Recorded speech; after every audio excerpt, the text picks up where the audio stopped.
কারণ এই মক্কাবাসী একদিন নবীকে হত্যা করতে চেয়েছিল, নিজের জন্মভূমিতে থাকতে দিল না।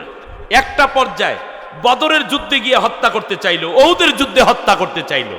এইবার সেই নবী মদিনা থেকে 10,000 সাহাবী নিয়ে প্রবেশ করতেছেন মক্কায়। মক্কার কাফেরেরা তটস্থ। আল্লাহর নবী বলেন, লা তাসরিবা আলাইকুমুল ইয়াউম, তোমাদের উপর আমার কোনো অভিযোগ নাই। সুবহানাল্লাহ বলেন। হাজার হাজার মক্কাবাসী, মদিনাবাসী, মক্কাবাসী নারী পুরুষ নবীকে রিসিভ করল। আল্লাহর নবী বললেন, নিজের ঘরে অবস্থান করলে কোনো অভিযোগ নাই, বাইতুল্লাহ এসে যদি আশ্রয় নাও তাহলেও কোনো অসুবিধা নাই, আবু সুফিয়ানের ঘরের মধ্যে যদি আশ্রয় নাও তাহলেও তাদের উপর কোনো অভিযোগ থাকবে না। এমনি করে নবী কয়েকটা স্পট বলে দিলেন, এখানে যাও ওখানে যাও, তাহলে তাদের উপরে আমার কোনো হামলা হবে না। সবাই আশ্রয় চলে গেল। নবী এরপরেও বললেন, 14 জনের লিস্ট আল্লাহর নবী ঘোষণা করলেন, এই 14 জনকে যদি বাইতুল্লাহর গিলাফের মধ্যেও পাওয়া যায় তারপরেও তাকে পাইবা, মানে হত্যা করে ফেলবা, এদেরকে বাঁচাইয়া রাখবা না। কয়জন? 14 জন। এই 14 জনের মধ্যে আবু জেহেলের 2 জন ছেলে মেয়ে আছে। এর মধ্যে আছে ইকরামা বিন আবু জেহেল, এই দিকে আবার আছে হিন্দা, এদিকে আছে কে? হিন্দা। হিন্দাকে হত্যার নির্দেশ দেয়া হলো এই জন্য, তার কারণ হলো হামজা রাদিয়াল্লাহু তাআলা আনহুকে উহুদের ময়দানে ওহাসি নামক একজন তীরন্দাজ বর্ষা নিক্ষেপকারী প্রশিক্ষিত করে তারপরে হামজা রাদিয়াল্লাহু তাআলা আনহু শুধু একজনকে হত্যা করার জন্য টার্গেট করলো। আমার ভাইরা, উহুদের যুদ্ধের একটা প্রেক্ষাপটে হামজা রাদিয়াল্লাহু তাআলা আনহুর নাভি বরাবরে এই ওহাসি জোরে একটা ধনুক নিক্ষেপ করলো। এর ফলে দেখা গেল হামজা রাদিয়াল্লাহু তাআলা আনহুর নাভির নিচে বরাবর এটা গেথে তিনি শহীদ হয়ে গেলেন। এই যুদ্ধে মুসলমানরা সাময়িকভাবে পরাজিত হলো, কিন্তু হিন্দা কি করলো? হামজা রাদিয়াল্লাহু তাআলা আনহুর পেট থেকে বর্ষাটা বের করে নিয়ে গেল। তারপরে হামজা রাদিয়াল্লাহু তাআলা আনহুর মরা দেহটার কাছে নিয়ে নাকটাকে ছুরি দিয়ে কাটলো, ছুরির আগা দিয়ে খোসাইয়া চোখ দুটাকে তুলে ফেললো, কান দুইটাকে কাটলো, ঠোঁট দুইটাকে টেনে টেনে কেটে ফেললো, দাঁতগুলাকে ভেঙে ফেললো, বাম হাত দিয়ে টান দিয়ে ধরে জিহ্বাটাকে বের করে জিহ্বাটা কেটে ফেললো, হাতের আঙ্গুলগুলো কাটলো, পায়ের আঙ্গুলগুলো কাটলো, গুপ্তাঙ্গটা কাটলো। এতেও তার মনের ঝাল মেটে না। বুকটাকে ফিরে হাড়, 2 পাশের হাড় 2 দিকে ছড়াইয়া দিয়ে কলিজাটাকে টেনে বের করে নিয়ে আসলো। এরপরে হিন্দা কলিজাটাকে ঝুলাইয়া দেখাচ্ছে, দেখো চরম শত্রুর কি এক শাস্তি আমি দিচ্ছি, প্রায়শ্চিত্ত নিচ্ছি।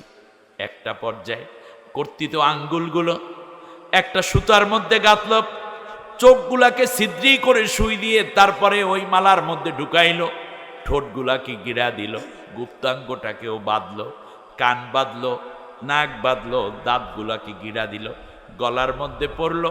এরপরে এইগুলা মালা বানাইয়া হিন্দা উহুদের ময়দানে নেচেছে। আর হযরতে হামজা রাদিয়াল্লাহু তাআলা আনহু কলিজাটা সিবাইয়া বলছে, আমার বাবা হত্যার প্রতিশোধ নিলাম, আবু জেহেল হত্যার প্রতিশোধ নিলাম। আমার বন্ধুগণ, ইসলামের সাইয়্যিদুশ শুহাদা হযরতে হামজা রাদিয়াল্লাহু তাআলা আনহু, যুদ্ধ শেষ হয়ে গেল। এই যুদ্ধে আল্লাহর নবী সাল্লাল্লাহু আলাইহি ওয়াসাল্লামের লোহার শলাকা মাথার ভিতর ঢুকে পড়েছিল। অপরদিকে তার একটা দাঁত শহীদ হয়ে গিয়েছে। কামেরা নামক এক কাফের এসে নবীর মুখের উপরে পাথর মেরেছে। এভাবে গালের সাথে চোট লেগে দাঁত পর্যন্ত আঘাতপ্রাপ্ত হয়ে দাঁতটা খুলে পড়ে গেছে। হামজা রাদিয়াল্লাহু তাআলা আনহু সহ 70 জন সাহাবীর একটা কবরের মধ্যে দাফন করা হলো। ওখান থেকে নিয়ে মাত্র 3 ফিট সামনে বিশ্বনবী সাল্লাল্লাহু আলাইহি ওয়াসাল্লামের দান মোবারক ওই জায়গায় দাফন করা হয়েছে। উহুদের ময়দানে গেলে আপনারা এই দৃশ্য দেখতে পাবেন। আল্লাহর নবী সাল্লাল্লাহু আলাইহি ওয়াসাল্লামও মরে গেছে বলে কাফিরেরা খবর প্রচার করেছে, কিন্তু আল্লাহ রব্বুল আলামিন তাকে বাঁচাইয়া রেখেছেন। আমি যে কথা বলতে চাচ্ছিলাম, আল্লাহর নবী এজন্য বলেছেন হিন্দাকে মাফ করা হবে না। তার কারণ পৃথিবীর যুদ্ধনীতি অনুযায়ী কোনো মানুষকে যদি প্রতিপক্ষকে হত্যা করা হয়, সৈন্যকে এইভাবে বিকলঙ্ক করা কিংবা অঙ্গ কর্তন করে তাকে এইভাবে কষ্ট দেওয়ার কোনো হুকুম নাই। বিশ্বনবী সাল্লাল্লাহু আলাইহি ওয়াসাল্লাম এবার ঘোষণা করলেন, যারা ইসলাম গ্রহণ করবা তাদের উপরেও আমার কোনো অভিযোগ নাই। দলে দলে পুরুষ আসলো ইসলাম গ্রহণ করতে। কিছুক্ষণ পরে বিশ্বনবী সাল্লাল্লাহু আলাইহি ওয়াসাল্লাম বললেন, এবার নারীরা আসো। হিন্দা চিন্তা করলো, আমি তো পৃথিবীতে আর বেঁচে থাকতে পারবো না, মুহাম্মাদের সৈনিক এবং সাহাবীরা আমাকে ধরে ফেলবে, এবং ধরা মানে কি? মেরে ফেলা। নবী বাঁচার কোনো সুযোগ আর দেন নাই। এবার চিন্তা করলো, যদি জীবনটা দিতেই হয় তাহলে মুহাম্মাদের কাছে যাইয়া আমি ধরা দেব, কোনো সাহাবীর কাছে ধরা পইরা জীবন দেব না। এই চিন্তা করে সে নিজে বোরখা পরল, নেকাব পরল। বুঝতেছেন কিনা? নারীরা যখন দলে দলে ইসলাম গ্রহণ করছে, এই ফাঁকে হিন্দাও চলে আসলো। হিন্দা এসে আল্লাহর নবীর সামনে চোখের পানি ছেড়ে দিল, থরথর করে কাঁপতেছে। আমার ভাইয়েরা, বিশ্বনবী সাল্লাল্লাহু আলাইহি ওয়াসাল্লাম যখন কালেমা পড়াচ্ছেন, তার পাশে বসা ছিলেন হযরতে ওমর, আবু বকর, আলী, উসমান, তালহা, জুবাইর, এমনি করে করে জালিলুল কদর সাহাবীরা। একটা পর্যায়ে এমন হয়ে গেল, যখন হিন্দা চলে আসলো, আল্লাহর নবী হিন্দার দিকে তাকায় দেখলেন থরথর করে কাঁপে, চোখ দিয়ে পানি ঝরছে। এমন সময় মুখের মুখোশটা, নেকাবটাকে সরাইয়া দিল। আল্লাহর নবী মুখ ফিরিয়ে নিলেন, ওমরকে জিজ্ঞেস করছেন, ওমর এইটা কি? হিন্দা। ওমর রাদিয়াল্লাহু তাআলা আনহু সাথে সাথে তলোয়ার বের করেছেন, একটা কোপ দিয়ে ঘাড় থেকে দেহটা আলাদা করে ফেলবেন। হযরতে আবু বকর রাদিয়াল্লাহু তাআলা আনহু বললেন, হ্যাঁ রাসূল, এই তো হিন্দা। আল্লাহর নবী ওমরকে হাত দিয়ে নিষেধ করলেন, ওমর তুমি তাকে হত্যা করো না, তার কারণ হলো আমি রহমাতুল লিল আলামিন। রহমাতুল লিল আলামিনের কাছে কেউ যদি এসে চোখের পানি ছেড়ে কান্না করে আর কাঁপা শুরু করে দেয়, তাকেও যদি হত্যা করা হয়, তাহলে এই মানুষটা কার কাছে গিয়ে আর আশ্রয় পাবে? সুবহানাল্লাহ। আমার কথাগুলো কি আপনাদের মনে থাকবে?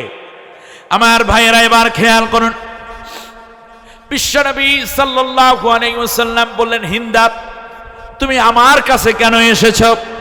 হিন্দা বলল, ইয়া রাসূলুল্লাহ, আমি এসেছি ইসলাম গ্রহণ করার জন্য।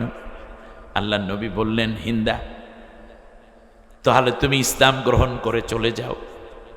আল্লাহর নবী বললেন, আশহাদু আল্লা ইলাহা ইল্লাল্লাহ ওয়াহদাহু লা শারীকা লা ওয়া আশহাদু আন্না মুহাম্মাদান আবদুহু ওয়া রাসূলুহু। হিন্দাই কালেমার সাক্ষ্য দিলেন। একটু পরেই সামনে চলে গেলেন। নবীজি এবার বললেন, হিন্দা তুমি শোনো, 6টা কাজ করবা না। আল্লাহর সাথে শিরক করবা না, চুরি করবা না, স্বামীর অবাধ্য হবা না, নামাজ তরক করবা না, চুরি করবা না, জিনা ব্যভিচার করবা না। হিন্দা বলল, নবী জিনা কাকে বলে? হিন্দা কি জিজ্ঞেস করতেছে? জিনা অর্থাৎ হিন্দার মতো এত জঘন্য একটা নারী আইয়ামে জাহিলিয়াতে বাস করে, অথচ জিনা বোঝে না। নবীজি বললেন, বিবাহ হয় নাই এমন কারো সাথে শারীরিক মেলামেশা করা, অথবা বিয়ে হয়েছে স্বামী স্ত্রী ব্যতীত অন্য কারো সাথে পরকীয়া করা, এইটার নামই জিনা। হিন্দা এবার আফসোস করে বলতেছে, রাসূল গো, এই কাজটা তো কোনো মানুষ করতে পারে না, এটা তো পশুর কাজ। অর্থাৎ ইসলামের বিরুদ্ধে এত বড় শক্ত অবস্থান তার থাকলেও ব্যক্তি নৈতিকতার ক্ষেত্রে, সতীত্বের ক্ষেত্রে কিন্তু হিন্দা ছিলেন খুব অটুট। আর আজকে মুসলমান সন্তান মেয়েরা 50-100 টাকায় সতীত্ব বিক্রি করে দিচ্ছে। নিজের সতীত্ব অন্যকে দিয়ে দলের পদ পদবি তালাশ করে উপরস্থ নেতার সাথে রাত কাটায়, নিজে আবার স্বীকার করে। ঠিক দিক তুমি, মুসলমান নামের কলঙ্ক তুমি। নবীজি বলেছেন যে যুবক কিংবা যুবতী আমার কাছে দুইটা অঙ্গের জামিনদার হবে, আমি মুহাম্মদুর রাসূলুল্লাহ তার জন্য বেহেশতের জামিনদার হয়ে যাব। এক নম্বর হচ্ছে মাইয়াজমিনুলি মা বাইনা রিজলাইহে, যার দুই উরুর মাঝখানে যা আছে, মানে তার সতীত্ব গুপ্তাঙ্গ, এইটার জামিনদার হও। অর্থাৎ তুমি জেনা, ব্যভিচার, হস্তমৈথুন, লাওতাত তথা সমকামিতা ইত্যাদি প্রবৃত্তি এগুলো করবে না, কিংবা ট্রান্সজেন্ডার হবে না। আর দ্বিতীয় হচ্ছে তোমার অমা বাইনারে লেহিয়াইহে, তোমার দুই চোয়ালের মাঝখানে যা আছে, হ্যাঁ মানে কি, জিব্বা, এটা দ্বারা মিথ্যা বলবে না, গীবত করবে না, চগলখুরি করবে না, গালিগালাজ করবে না, এই জিব্বায় হারাম লাগাবে না। যদি তুমি এই জিব্বা এবং তোমার এই গুপ্তাঙ্গের এই দুইটা জিনিসের জামিনদার যদি আমার কাছে হতে পারো, ও আমার উম্মত, আমি মুহাম্মদুর রাসূলুল্লাহ ওয়াদা দিলাম তোমার জন্য আমি বেহেশতের জামিনদার হয়ে যাব। সুবহানাল্লাহ, সুবহানাল্লাহ। হিন্দা সেই আয়ামে জাহিলিয়াতে জন্ম নেয় এক নারী, এত হিংস্র, সে বলতেছে নবী এই কাজ তো মানুষের না, এটা পশুর কাজ, মানব কুলে জন্ম নিয়ে কেউ এই কাজ করতে পারে না। আল্লাহর নবী হিন্দার দিকে তাকিয়ে আছেন, দুই চার কদম সামনে গিয়েই হিন্দা এবার কাঁদতেছে, আবার নবীর দিকে ফেল ফেল করে তাকায়। কাঁদতে কাঁদতে এক পর্যায়ে তিনি বসে পড়লেন। আল্লাহর রাসূল বললেন, হিন্দা তোমার কি হয়েছে, সামনে আগাও না কেন? পিছনে নারীদের লাইন জ্যাম পড়ে যাচ্ছে, যাও সামনে যাও, তুমি কি কিছু বলতে যাচ্ছ? হিন্দা বলল, ইয়া রাসূলুল্লাহ, আমার মতো জঘন্য এক নারী, আগে যদি বুঝতাম ইসলামের মধ্যে এত ভালো কিছু আছে, তাহলে আর আমরা হামজাকে আমি হত্যা করতাম না। আমার জীবনের বড় ভুল হয়ে গেছে, আমি এখন কি করব গো ইয়া রাসূলুল্লাহ? কালেমা পড়ে মুসলমান হলাম, ওমরের তলোয়ারের আঘাত থেকে নিজের জীবনকে বাঁচাইলাম।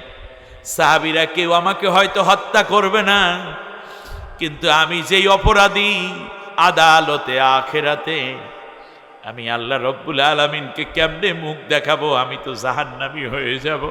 আমি কি পরকালে মাপ পাবো না গো নবী? আমি পরকালে কেমনে জাহান্নামের শাস্তি ভোগ করব? আমি কেমন করে শাস্তি সহ্য করব?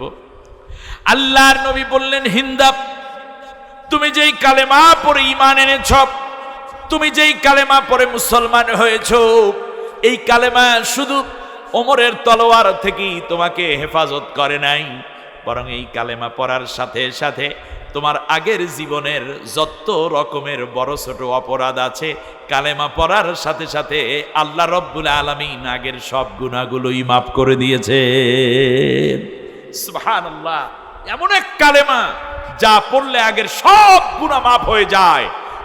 তাই তো বিশ্বে বহু অমুসলিম প্রতিনিয়ত কালেমা পড়ে মুসলমান হওয়ার জন্য দলে দলে ইসলামে ধাবমান। শুধু তাই না, বিভিন্ন ধর্মগুরু তারাও আস্তে আস্তে করে, বিভিন্ন ধর্মের অনুসারীরা তারাও আজকে ইসলাম নিয়ে গবেষণা করছে, ইসলামের দিকেই আসছে। এজন্য আল্লাহ তাআলা বলছেন, ইন্নাল্লাযীনা আমানু ওয়া আমিলুস সালিহাত, ঈমান আনার সাথে সাথে এই ব্যক্তির দ্বিতীয় কর্তব্যই হচ্ছে সে নেক কাজ করবে। ঈমানদার হয়েছে, মসজিদের কোণার মধ্যে বসে খালি সুবহানাল্লাহ সুবহানাল্লাহ, খানকার মধ্যে কলব পরিষ্কারের জন্য বসে আছে 18-20 ঘন্টা, কিংবা কেবলমাত্র মানুষকে ডাকতেছে ইসলামের দিকে, নিজের নেক কাজের মধ্যে লিপ্ত হচ্ছে না। জিকির করছেন, এটা একটা কাজ, মাহফিল করছে, এটা একটা কাজ, কিন্তু এইটা কাজের মধ্যে এটা কোন কাজ? অথচ আজকে যদি একটা হাসপাতাল বানাতে পারতাম, এটা নেক কাজ হতো। আজকে যদি বিধবাদের জন্য একটা আশ্রয় কেন্দ্র দিতে পারতাম, একটা কাজ হতো। যদি লক্ষ লক্ষ যুবকের কর্মসংস্থান করা যায়, সেটা নেক কাজ। আজকে ইহুদি, খ্রিস্টান, বৌদ্ধরা হাজার হাজার লক্ষ লক্ষ যুবক যুবতী, নারী পুরুষের জন্য কর্মসংস্থান তৈরি করে, আর ইমানদারদেরকে আল্লাহ বলছেন তুমি একটু নেক কাজের জন্য যাও। আমি তাসবিহ পড়ছি, এটা আমার পার্সোনাল কাজ।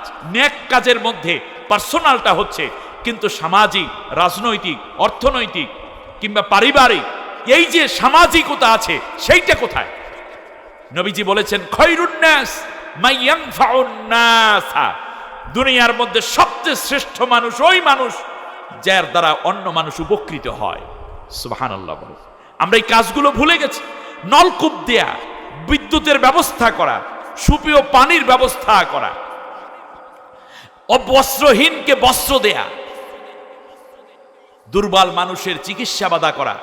আপনি খেয়াল করুন, কত মানুষ চোখে ছানি পড়া, গ্রামে গরিব, চোখের একটু ডাক্তার দেখাতে পারে না, তাদেরকে যদি একটু ডাক্তারি চিকিৎসার মাধ্যমে একটু ভালো দেখার ব্যবস্থা করে দেয়া যায়, চোখে আলো দেয়া যায়, সেটা কত বড় নেক কাজ হতে পারে, ঠিক না বলেন?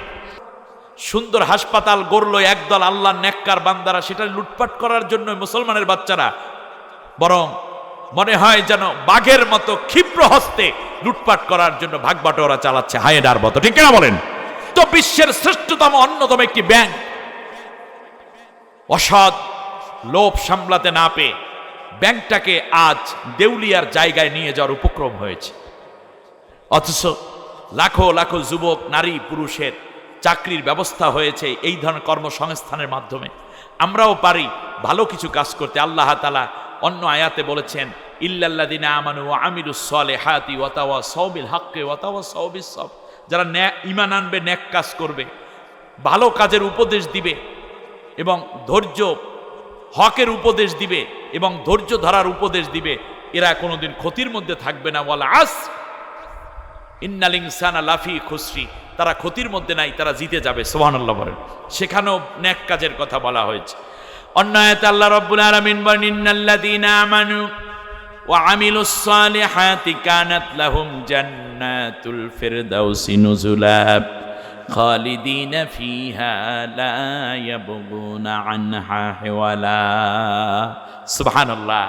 আল্লাহ রাব্বুল আলামিন বলেন, যারা ঈমান আনে এবং নেক কাজ সম্পন্ন করে, এই মানুষগুলোর জন্য আমি আল্লাহ রাব্বুল আলামিন জান্নাতুল ফিরদাউস বরাদ্দ করে রেখেছি। অনন্তকাল তারা সেখানে থাকবে, সেখান থেকে তাদেরকে কেউ আর কোনোদিন বের করে দিতে পারবে না। অতএব মনে রাখবেন, জীবন চলার প্রত্যেকটা জায়গায় কাজ দুইটা, একটা হলো গুনার কাজ আর একটা হলো নেক কাজ। এই পৃথিবীতে যারা ঈমানদার তারা কোন কাজ করবে? নেক কাজ। এই নেক কাজ বলতে শুধু রোগীর সেবাই নয়, অন্যায়কে রোধ করাও নেক কাজ, ঠিক না বলেন? যারা ইসলামের বিরোধিতা করে তাদের প্রতিবাদ করাও কি? এজন্য আল্লাহ নবী সাল্লাল্লাহু আলাইহি ওয়াসাল্লাম প্রয়োজনে যুদ্ধ করেছেন, 27টা যুদ্ধের নেতৃত্ব দিয়েছেন, 36টা যুদ্ধ করেছেন সাহাবীদেরকে নিয়ে নিজের জীবদ্দশায়। আল্লাহ নবী প্রয়োজনে হিজরত করেছেন, জেল খেটেছেন, শুধুমাত্র অন্যায় কাজকে রোধ করতে গিয়ে নেক কাজ চালু করার জন্য। অতএব নেক কাজ ব্যক্তি জীবনে যেমন দরকার, পারিবারিক, সামাজিক, রাজনৈতিক, অর্থনৈতিক, সংস্কৃতি, শিক্ষা, সব জায়গায় নেক কাজের দরকার আছে না নাই? পথ দুইটা, একটা বদ কাজ আর একটা কি? নেক কাজ। অতএব একজন ঈমানদার কোনোদিন গুনার কাজে লিপ্ত হয় না, নেক কাজের মধ্যে থাকে। বলেন আমিন। আল্লাহ রাব্বুল আলামিন বলেন, শোনো, যারাই নেক কাজগুলো করে, উলাইকা হুম খৈরুল বারিয়া, এরাই হচ্ছে এই পৃথিবীর বুকে শ্রেষ্ঠতম, উন্নত এবং সবচেয়ে সেরা সৃষ্টি। সুবহানাল্লাহ। আপনার চেহারা কেমন এটা আল্লাহর দরকার নাই, সম্পদ আছে কিনা এর দ্বারা আল্লাহ রাব্বুল আলামিন শ্রেষ্ঠত্বের দলিল দেন না, বরং আল্লাহ রাব্বুল আলামিন বলেছেন, শোনো, ইয়া আইয়ুহান নাস ইন্না খলাকনাকুম মিন যাকারিন ওয়া উনসা ওয়া জাআলনাকুম শুউবান ওয়া ক্বাবাইলা লিতাআরাফু ইন্না আকরামাকুম ইনদাল্লাহি আতকাকুম। ও তামাম বিশ্বের সমস্ত মানুষেরা, ইয়া আইয়ুহান নাস ইন্না খলাকনাকুম মিন যাকারিন ওয়া উনসা, আমি আল্লাহ তোমাদেরকে দুইটা জাতে তৈরি করেছি, একটা হলো পুরুষ জাত আর একটা হলো নারী জাত। লিতাআরাফু, এরপরে বিভিন্ন গোত্র, ভাষাভাষী, চেহারা, সুরাত আলাদা আলাদা করে ভাগ করে দিয়েছি যাতে একে অন্যকে চিনতে পারো। চীনের মানুষ একরকম, আমেরিকার একরকম, আবার পাকিস্তানের মানুষ একরকম, লন্ডনের মানুষ আর একরকম, বাংলাদেশের মানুষ আর একরকম, আবার ভারতের পশ্চিমবঙ্গ কলকাতা দিয়ে একরকম, ঠিক কিনা বলেন? এই জন্য একটা প্যাচ বাইজে গেছে। এইটার দ্বারা একটা দুঃখের কথাও আমার মনে বারবার উদয় হয়, সেটা হচ্ছে বাংলাদেশের মানুষের ভাষা এবং সংস্কৃতির সাথে এই ভারতের মানুষের পশ্চিমবঙ্গ এবং কলকাতার মানুষের সাথে মিশে যাওয়ার কারণে একটা সমস্যা আছে, সেটা হচ্ছে ওরা যদি আর্মির পোশাক পইরা, বিডিআরের পোশাক পইরা, বিজিবির পোশাক পইরা কিংবা পুলিশের পোশাক পইরা যদি গাড়ি লইয়া ঢুইকা পড়ে, তাহলে আমরা মনে করব বাংলাদেশি পুলিশ। আসলে বাংলাদেশি পুলিশ না, এগুলো ভারতের পুলিশ। কথা কয় আমাদের দেশের মানুষের মতো, আবার দেখা যায় দেখতেও আমাদের দেশের মতো। মাঝখান থেকে মুসলমানদের উপর অত্যাচার কইরা তারা চইলা যায়। এই জন্য পিলখানার বিডিআর হত্যাকাণ্ডের মধ্যে কেউ কেউ মনে করতেছে ভারতের লোকগুলো জড়িত ছিল, কিন্তু ধরা যায় নাই, কারণ ভাষা এবং চেহারা একরকম। এগুলো বিভিন্ন রিপোর্টে চলে আসছে। যাই হোক, এটা হয়তো আরও তদন্ত হতে থাকবে, জানি না জাতি কোন দিকে যাবে। আমি সংক্ষেপে বলছি যেটা, সেটা হচ্ছে লিতাআরাফু, তোমরা যেন পরস্পরে চিনতে পারো। ভারতীয় উপমহাদেশের লোকগুলো প্রায় কাছাকাছি একরকম দেখে, চায়নার মানুষ।